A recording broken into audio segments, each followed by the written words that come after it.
यार कब तक जवानी छुपाओगी रानी, डीजे महेंद्र मुझसे शादी करोगी। आप सुन रहे हैं बसंत चिचाम का मिक्स किया हुआ गाना। मुझसे चिचाम की शादी पुकार माँ की आशीर्वाद। करोगी।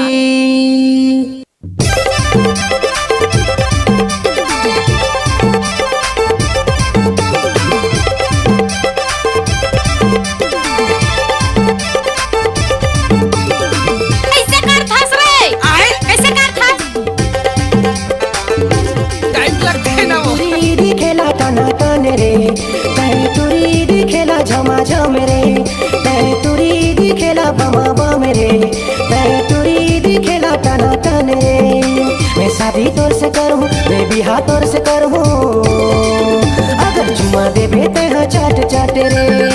मैं शादी तोर से करूँ, मैं बिहा तोर से करूँ, अगर चुमा दे बेते हैं चाट चाट रे। Mix by DJ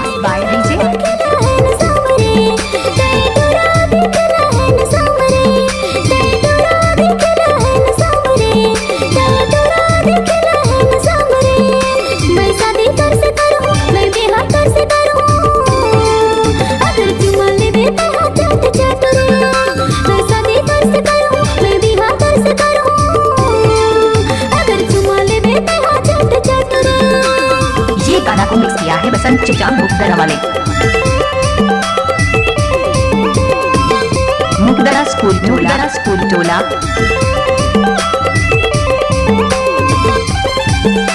DJ Mahendra De.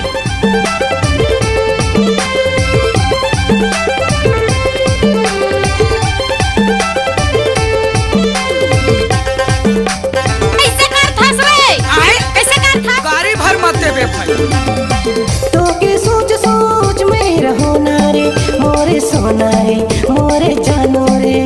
DJ mix by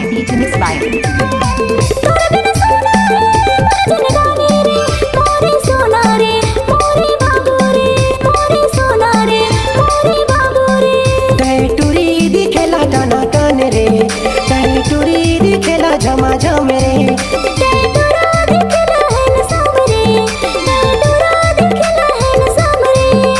मैं शादी तोर से करूँ, मैं बिहा तोर से करूँ, अगर चुमा दे बेते हैं चाट चाट रे। मैं शादी तोर से करूँ, मैं बिहा तोर से करूँ, अगर चुमा ले बेते हैं चाट चाट रे। डीजे महेंद्र नाम तो सुना ही होगा, महेंद्र डीजे ग्राम मुकदरा स्कूल टोला वाले।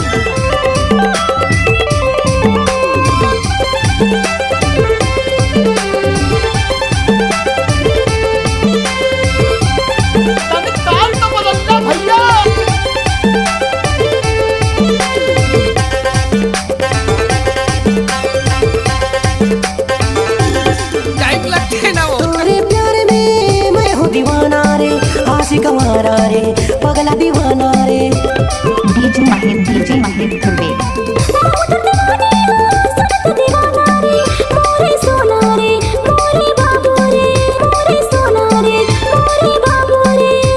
टूरी दिखेला टना टन रे, टूरी दिखेला झमाझम रे।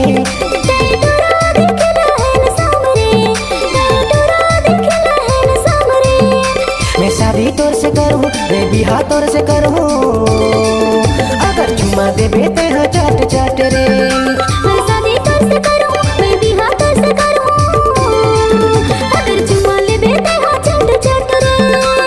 टूरी दिखेला टना टन रे, टूरी दिखेला झमाझम रे।